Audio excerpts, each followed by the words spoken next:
And boy, we are all getting all of those things. Meredith is here now with more on this weather impact alert. You know, it's interesting. Last night we had the snow transition.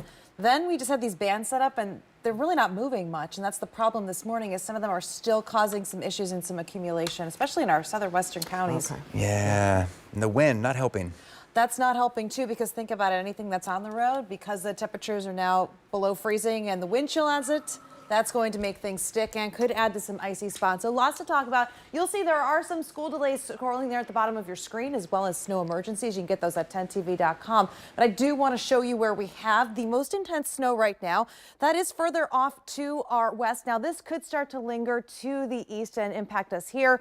But for right now, you can see for the Columbus Metro, we are dry. Now that winter weather advisory that I issued earlier that helped prompt this winter weather alert for us this morning, that's going to be for the potential of up to an inch. Now, it doesn't seem like a lot, but as we know, if we get one of those bands here in the metro, that will really slow things down. Some of the worst happening right now is going to be just to the west of Washington Courthouse for our friends to the west of Chillicothe and down into Waverly and south of Jackson. Now, as this moves off to the east again, that's why we're keeping an eye on it.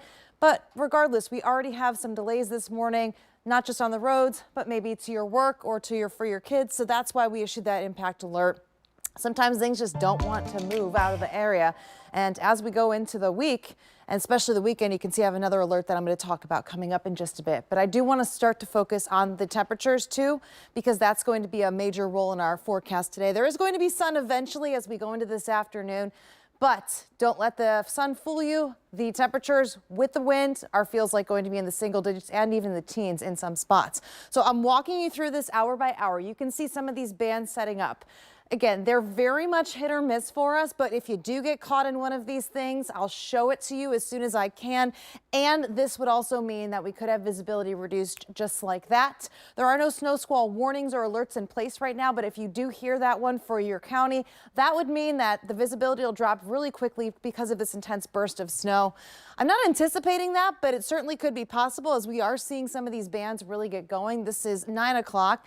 And then you can see as we go into the lunch hour and after that, we'll drop the alert because we do have some clearing behind this.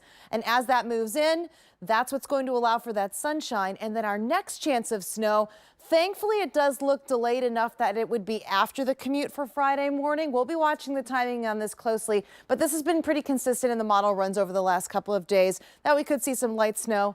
Not looking at much at all, which is great news for us, but that'll move through so fast. That's why we're not going to see much in the way of accumulation.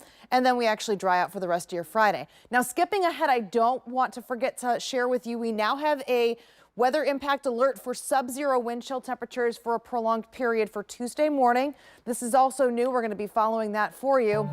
And I'm going to show that here to you in the 7-day forecast because the next couple of days we're going to continue to see these scattered snow showers. Now, as we go into Sunday, there's going to be another front that really drops the temperatures. This one's a doozy because you can see that brings our temperatures overnight down into the teens and then eventually the single digits as we go into Tuesday morning. It does look like we start to warm back up as we go into Wednesday, so that's why we don't have an alert issued for Wednesday morning just yet. But it kind of goes back and forth right now if we keep that cold. And as we know, with the feels like with wind, that would be sub-zero for us. And when it's over a prolonged period of time, that's when it's a problem because frostbite and weather-related illnesses to the cold become more and more likely the colder it is with the stronger the wind.